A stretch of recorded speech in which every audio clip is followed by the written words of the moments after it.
Okay, so let me share the document. ठीक है, sorry, not this one.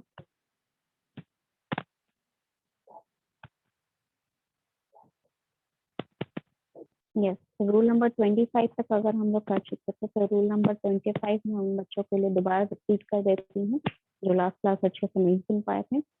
Rule number 25 says that when you are comparing, जब आप comparison कर रहे होते हैं, एक ग्रुप ऑफ पीपल से एक किसी पर्सन को कंपेयर कर रहे हैं, या फिर आप एक ग्रुप ऑफ ऑब्जेक्ट्स में से किसी एक ऑब्जेक्ट को कंपेयर कर रहे हैं बाकी मेंबर से, उस केस में जब आप कंपैरिजन करते हैं, जैसे मान लीजिए यहाँ पर एक एग्जांपल मैंने लिखा भी था, X is more responsible than the other student in the class. ऐसा अदर स्टूडेंट लिखना क्यों जरूरी हुआ?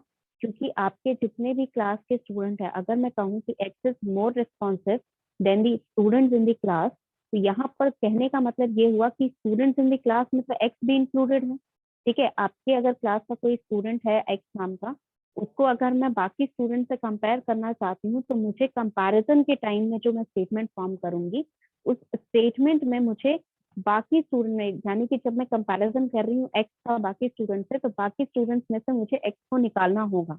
ठीक है, निकालने की जरूरत क्यों पड़ती है? क्योंकि अगर मैं पीएससीआईटी के स्टूडेंट्स की बात करूं, आपके सारे बैच के स्टूडेंट्स की बात करूं, तो उसमें आप भी इंक्लूडेड है। अगर आपको मुझे बाकी बैच के बच्चों से इंक्लूड करना, कंपेयर करना है, और अगर मैं उसमें आपका बैच नहीं हटाती हूँ, तो इसका मतलब आप खुद ही से कंपेयर हो रहे हैं। ठीक है, अगर मैं इसका एग्जाम्पल किसी ऑब्जेक्ट से लेके दिखाऊं आपको, अगर मैं गोल्ड को सिल्वर से कंपेयर कर रही हूँ, या गोल्ड को प्लैटिनम से कंपेयर कर रही हूँ, गोल्ड को आयरन से कंपेयर कर रही हूँ, तो इस तरह का कंपैरिजन पॉसिबल है। लेकिन गोल्ड को मैं गोल्ड से ही कैसे कंपेयर कर सकती हूँ? ठीक है, कुछ तो मुझे कैटेगरी डिफरेंट करनी पड़ेगी, तभी तो मैं कंपैरिजन करूंगी, राइट? तो आप सेम पर्सन को अगर एक ग्रुप में इंक्लूडेड है वो, तो उसे बाहर निकाल के कंपेयर करना है। इतना ही इस ग्रुप में इतना जो आपका ये रूल है, इतना ही बता रहा है आपको कि जब आप किसी ग्रुप को एक पर्सन से कंपेयर करते हैं, तो उस पर्सन को उस ग्रुप से आपको बाहर निकालना होता है। तो X is more responsive than the other students in the class का मतलब एक्स को छोड़कर बाकी जो स्टूडेंट्स है उससे एक्स कंपेयर हो रहा है, और एक्स जो है वो उन सभी स्टूडेंट से ज्यादा रिस्पॉन्सिव है। अंडरस्टूड? अगर किसी को कोई डाउट हो रहा है रूल नंबर 25 में, they can ask me. And again सबके कैमरा स्विच ऑफ हो गए हैं, सारे ही बच्चे के कैमरा स्विच ऑफ हो गए हैं 2 मिनट में एकदम। सब के सब स्विच ऑन करिए camera. Rule number 25, 26 and 27 are the two rules that are left. तो 26 रूल ये कहता है कि जब आप मेनी अ का यूज करते हैं, ठीक है, मेनी अ मतलब क्या होता है? ये एक फ्रेज है, ठीक है, many a people. Many a का मतलब अगर आप कहेंगे तो जैसे जो हिंदी में आप स्टेटमेंट बोलते हैं, जैसे बहुत लोग बोलते हैं कि जो ग्लोबल वार्मिंग है उसकी वजह से क्लाइमेट चेंज नहीं हो रहा है। ठीक है, तो ये जो स्टेटमेंट है, जब ये आप इंग्लिश में ट्रांसलेट करेंगे, तो many of people say that global warming is not because of climate change. ठीक है, तो यहाँ पर ये स्टेटमेंट जब आता है, तो तब मेनी अ का यूज करते हैं। और मेनी अ का यूज करने का मतलब ये होता है, पहली बात तो there are two rules in here.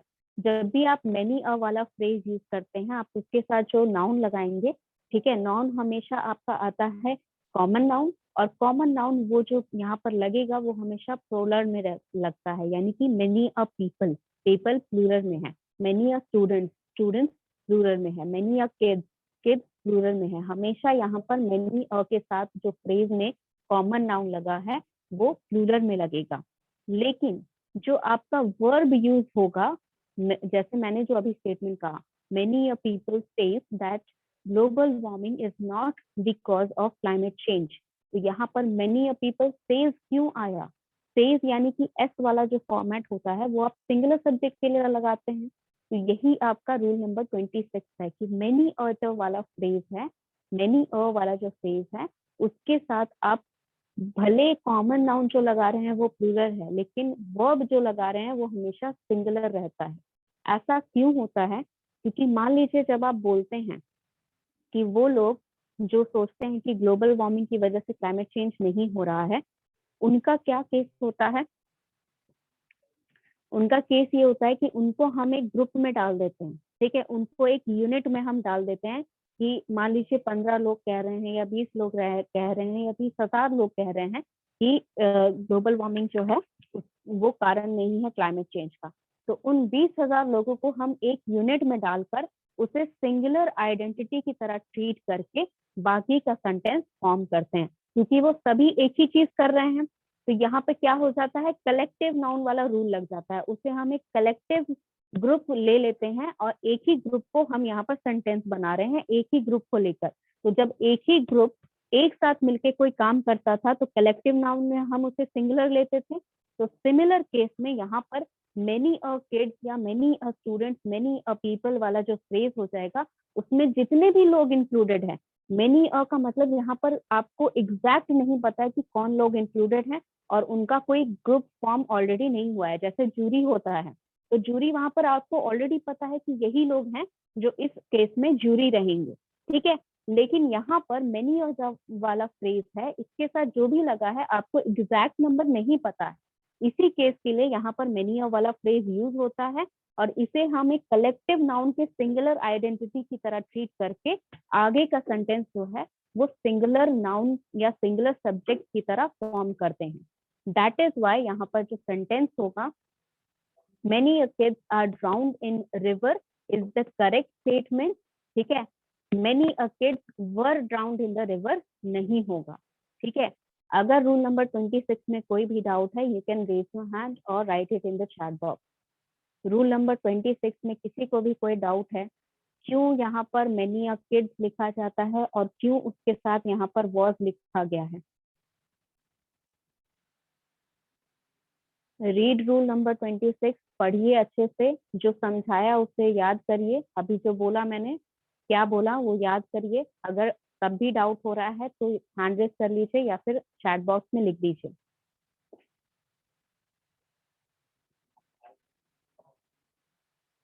नहीं कोई डाउट है तो हम आगे बढ़ेंगे, ठीक है। Next rule 27 rule, that is this is your last rule. Last rule का मतलब ये नहीं कि इसके अलावा और कोई रूल नहीं है, इसके अलावा कोई रूल बहुत ज्यादा इंपॉर्टेंट नहीं है, ठीक है। बाकी सारे रूल आप ऑटोमेटिकली फॉलो करते हैं, बिना बताए फॉलो करते हैं, ठीक है। तो वो आपको कम्युनिकेशन करते करते वो सारे रूल्स जो हैं आप बाय हार्ट हो जाएंगे। लेकिन ये रूल्स, बहुत सारे जो रूल्स यहाँ पर जो गिवन है ये सभी आपके लिए सारे के सारे इंपॉर्टेंट हैं। तो लास्ट रूल जो हमारा यहाँ पर 27 रूल जो है वो कहता है कि जब आपके सेंटेंस में दो सब्जेक्ट हैं, सब्जेक्ट मतलब क्या, जो काम कर रहा है वो आपका सब्जेक्ट है सेंटेंस का। तो दो सब्जेक्ट है यानी कि दो लोग हो सकते हैं, दो ग्रुप हो सकता है, कुछ भी दो सब्जेक्ट है जो मिलके वो काम कर रहा है या फिर अलग अलग वो काम कर रहा है, ठीक है। तो जब आपके पास दो सब्जेक्ट है, ठीक है, और दो सब्जेक्ट में हमने ये सारे फ्रेजेस यूज करने हैं, कौन से सारे फ्रेजेस यूज करने हैं, एज वेल एज, ठीक है। इन दोनों को जोड़ने के लिए दो जो सब्जेक्ट हैं, हमारे पास दो सब्जेक्ट जो हैं, इन्हें जोड़ने के लिए हम इनका यूज कर रहे हैं, ठीक है। एज वेल एज का यूज कर रहे हैं, अलोंग विद का यूज कर रहे हैं, टुगेदर विद का यूज कर रहे हैं, नो लेस देन का यूज कर रहे हैं, इन एडिशन टू का यूज कर रहे हैं, नॉट यूज कर रहे हैं या विद यूज कर रहे हैं, ठीक है। इसका मतलब क्या हुआ ये भी मैं बता दूं, इन सभी चीजों का मतलब क्या होता है, जोड़ने का मतलब क्या होता है। यहाँ पर जोड़ने का मतलब ये हुआ कि यहाँ पर मान लीजिए कि अगर मैं कोई सेंटेंस बना रही हूँ, ठीक है, तो ये फ्रेज यूज हो रहा है, ठीक है, एक्स और इसके अलावा एज वेल एज अगर यूज कर रहे हैं तो X as well as Y, along with use कर रहे हैं तो X as well as, sorry, X along with Y, together with use कर रहे हैं तो X together with Y, no less than यानी कि X no less than Y, in addition to x in addition to y, not x not y, with x with y, ये सारे phrases जो हैं इस तरह आपके यूज होंगे, ठीक है। तो यहाँ पर जब भी रूल ये कहता है ये सारे फ्रेजेस जब भी यूज कर रहे हैं आप एक्स और वाई दो सब्जेक्ट को यूज कर जोड़ने के लिए, तब वर्ब जो रहेगा verb will be according to X. X मतलब जो पहले आ रहा है, ठीक है। पहले आ रहे का मतलब अगर मैं इसे चेंज कर दूं, मान लीजिए अगर मैं इसको चेंज करके लिखती हूँ कि वाई, ठीक है, फिर यहाँ पर एनी फ्रेज फ्रॉम अबव, ठीक है, ये सारा फ्रेज है आपका। और यहाँ पर जो है, यहाँ पर हमारा आ जाएगा एक्स, ठीक है, यहाँ पर एक्स। तो यहाँ पर जो वर्ब लगेगा, यहाँ पर verb will be according to Y, according to Y, मतलब जो पहले आ रहा है, ठीक है। इन सभी फ्रेजेस को एक्स और वाई नंबर ऑफ आपके सब्जेक्ट हैं, ठीक है, दो सब्जेक्ट हैं, एक एक्स है एक वाई है, और दोनों को जोड़ने के लिए हमने इस सारे फ्रेजेस का यूज किया। ये सारे फ्रेजेस जो यहाँ गिवन है, इन सब में से किसी एक का यूज किया, किसी भी एक का यूज किया, तो यहाँ पर एक्स जो यानी कि जो पहले आ रहा है उसके अकॉर्डिंग आपका वर्ब लगेगा। मान लीजिए यहाँ पर एक्स जो है वो सिंगुलर है, तो सेंटेंस में वर्ब आपका सिंगुलर रहेगा। यहाँ पर वाई जो है वो प्लूरल है, तो इस सेंटेंस में आपका वर्ब जो है प्लूरल के हिसाब से लगेगा। Let's take a look at the example. Ravi as well as his friends are going नहीं होगा, क्योंकि यहाँ पर रवि पहले आ रहा है, तो रवि आपका सिंगुलर है। Ravi as well as his 5 friends is going, ठीक है, ये आपका करेक्ट सेंटेंस होगा, ठीक है। अगर मैं एक उल्टा एग्जांपल दूं, यानी कि पहले अगर मैं लिख रही हूँ प्लूरल नाउन, तो यहाँ पर टीचर्स along together with ले लेते हैं, teachers together with principal decided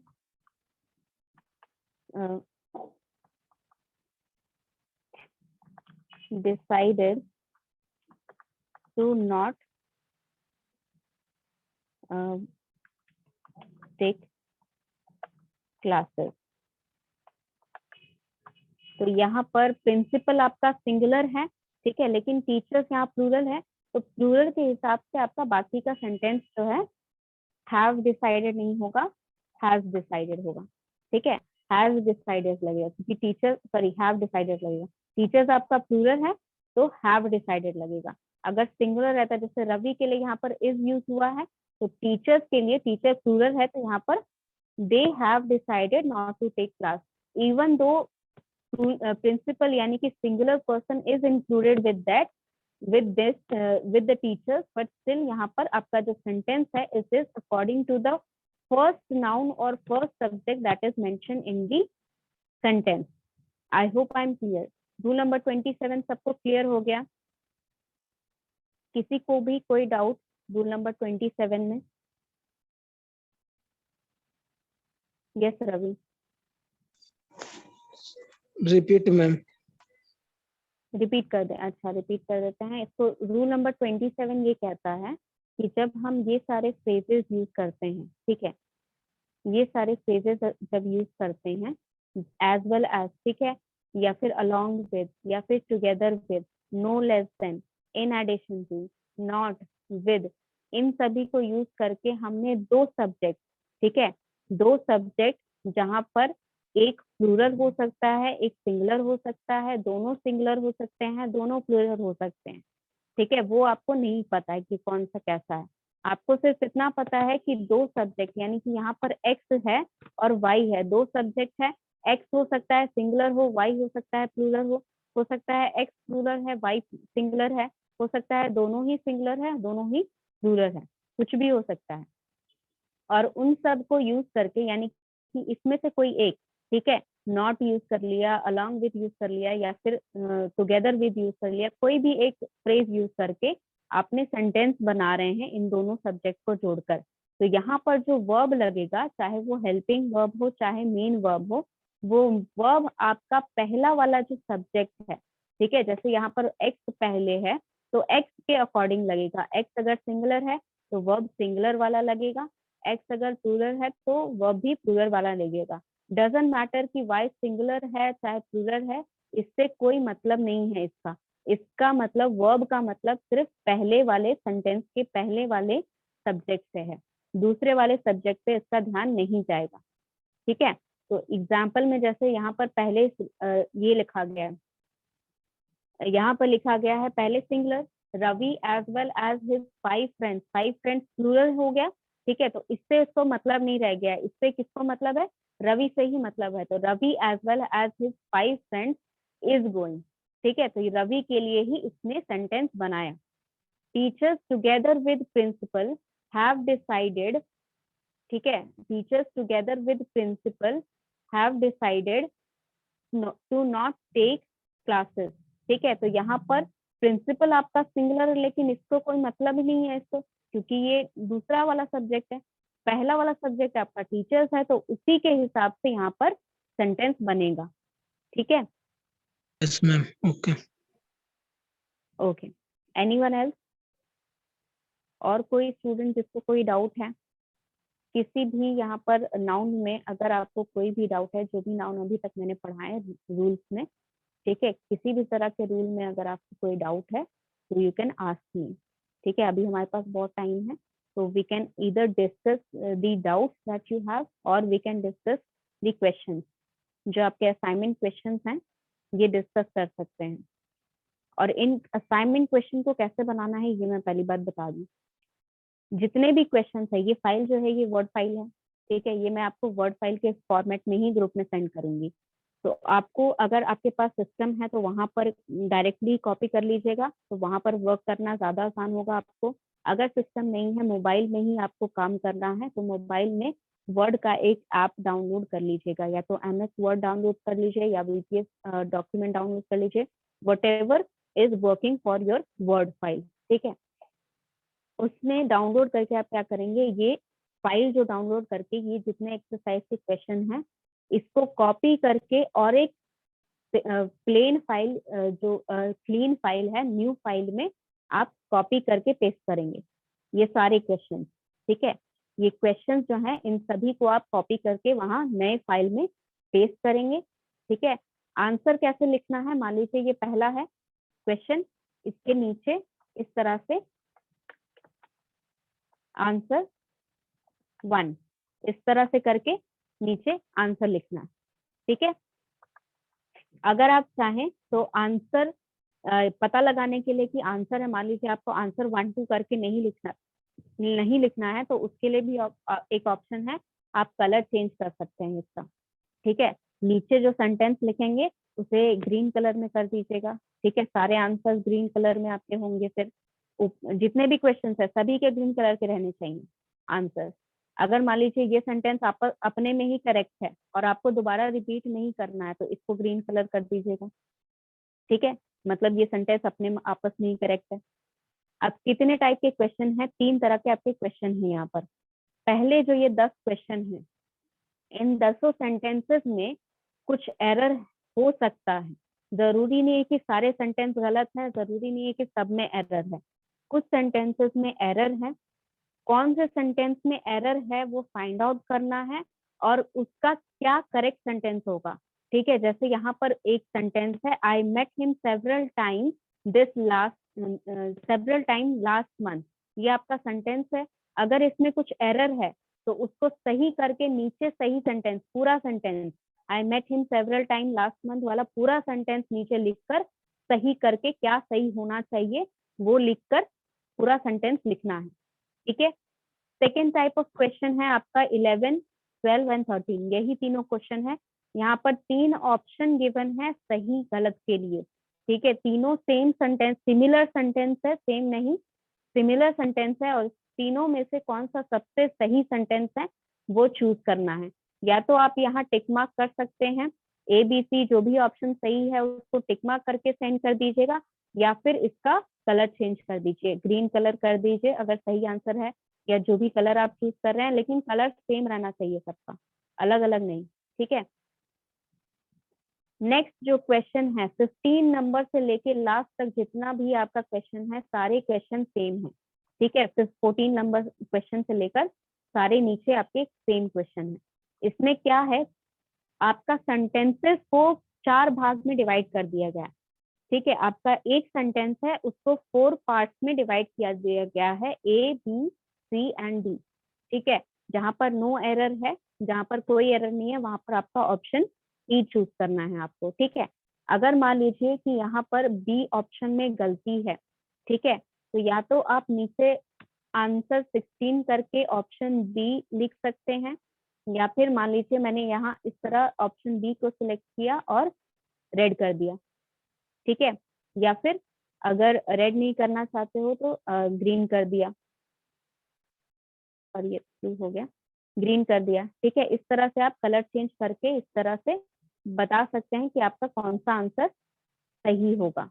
ठीक है, तो दीज आर द क्वेश्चन। यहाँ पर एक पार्ट में एरर है। ठीक है, मतलब जैसे यहाँ पर मैंने बी ऑप्शन चूज करने का मतलब ये हुआ कि बी ऑप्शन में एरर है, कुछ गलती है जिसको सही करना चाहिए। अगर आप चाहें तो सही सेंटेंस नीचे लिख सकते हैं, वो पूरी तरह ऑप्शनल है। ठीक है, अगर आप चाहते हैं तो सेंटेंस ऑप्शनल सही सेंटेंस लिख सकते हैं, अगर आपको पता है कि इसमें क्या गलती है। ठीक है, जैसे यहाँ पर अगर टीचर्स में टीचर आना चाहिए था तो वो सेंटेंस पूरा लिख सकते हो, लेकिन शॉर्ट फॉर्म में if you think that this is incorrect then you can change the color of this portion or you can write it answer 16 option B. Okay, सबको समझ में आ गया कि क्वेश्चन कैसे सॉल्व करना है? किसी को डाउट कि किस तरह के क्वेश्चन है, कैसे सॉल्व करना है? किसी को भी कोई भी डाउट है? ओके, चलिए, डाउट नहीं है तो और एक बात, ये जो असाइनमेंट है इसको आपको सेंड कहाँ करना है? ठीक है, तो let me right it in the chat box.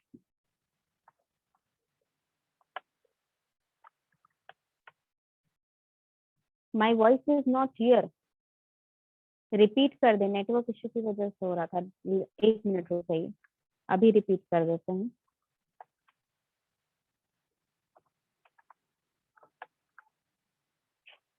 ये जो है ये मेरा ईमेल आईडी है। ठीक है, आप लोग को असाइनमेंट के जितने क्वेश्चंस हैं उसे बनाकर इस ईमेल पे एड्रेस पे मेल करना है।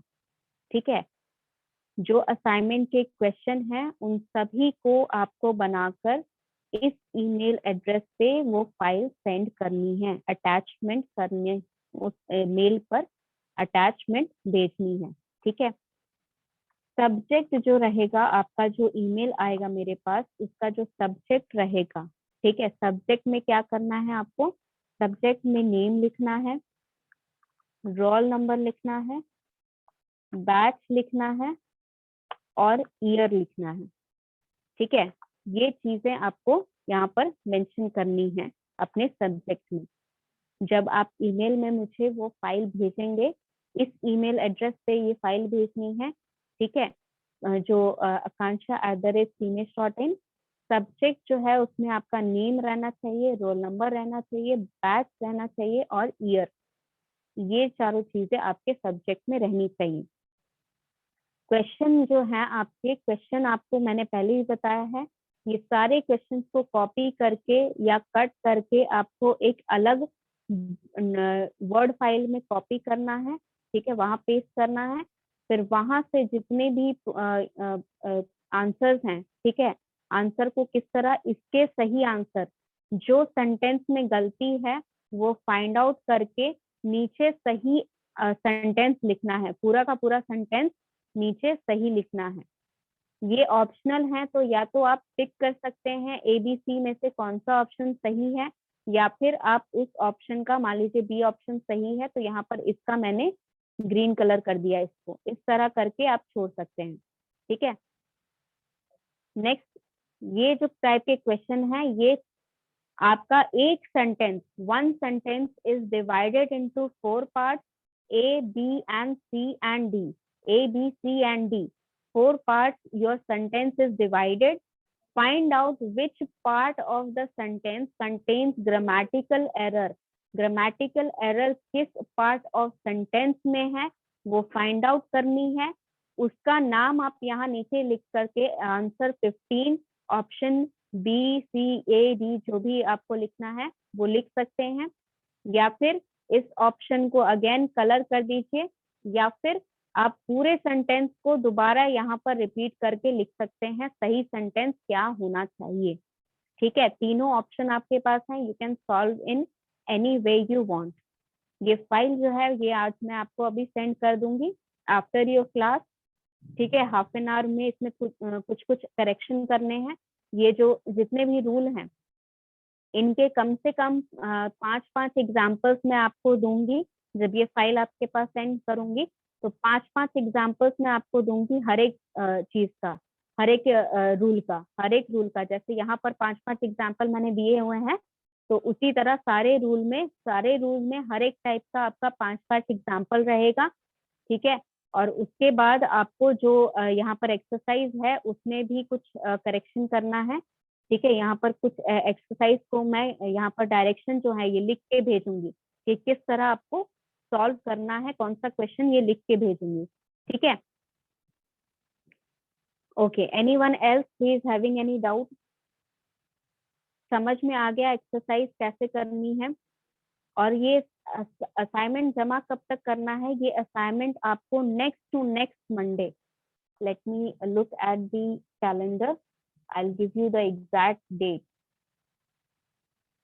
दे देते हैं आपको। यस, 31 जनवरी को आपको, मुझे ये लास्ट डेट है जब सबमिट करना है, 31 जनवरी। यस, 31 जनवरी लास्ट डेट है, उससे पहले आपका हो जाए तो उससे पहले सबमिट कर दीजिए तो बहुत अच्छा।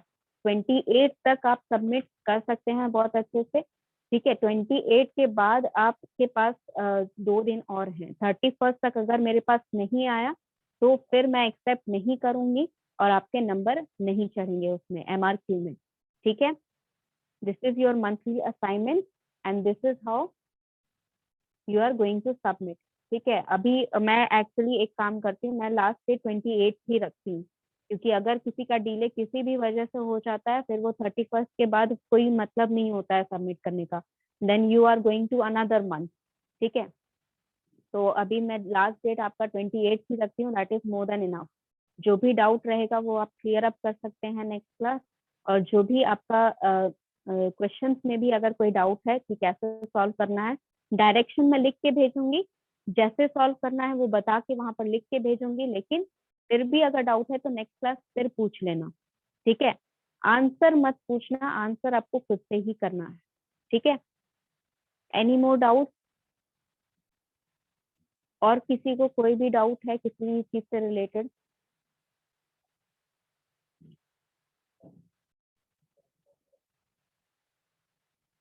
चलिए, डाउट नहीं है तो let's end this class here. ठीक है, बेफिजूल का बढ़ाने का जरूरत नहीं है, यहीं पे हम लोग एंड करते हैं क्लास को। और नेक्स्ट क्लास आप सारे डाउट जो हैं वो पूछ सकते हैं, जो भी आपके डाउट हैं। और नेक्स्ट क्लास से फिर हम लोग नया टॉपिक उठाएंगे। नया टॉपिक आपका होगा प्रोनाउन। ठीक है, अगर प्रोनाउन बहुत कम होगा तो प्रोनाउन के साथ ही साथ फिर वर्ब भी पढ़ाना स्टार्ट कर देंगे। ठीक है, every part is inter related. तो यहाँ पर अगर आपने कुछ प्रोनाउन के रूल्स पढ़ लिए हैं तो इसका मतलब ये नहीं कि प्रोनाउन खत्म हो गया है, इंटर रिलेटेड है। नाउन और प्रोनाउन क्या होता है? नाउन को रिप्रेजेंट करने वाला प्रोनाउन आप यूज करते हैं तो वो इंटर रिलेटेड है। ठीक है, तो इसके रूल्स भी इंटर रिलेटेड ही रहेंगे। तो प्रोनाउन के भी कुछ रूल हो सकता है रिपीट भी हो, लेकिन आपको पढ़ना जरूरी है। ठीक है, उसकी भी फाइल आपको मैं ऐसे ही सेंड कर दूंगी क्वेश्चंस के साथ जब खत्म हो जाएंगे रूल्स तो। और पढ़ लिए तो बहुत अच्छा है, रिपीट भी हो जाएगा, रिवाइज भी हो जाएगा और दोबारा से रिविजन हो जाएगा आपको। ठीक है, so that's all for today's class. If you have any doubt you can just ask me. Okay, then since there is no doubt, let's end this class here. ठीक है।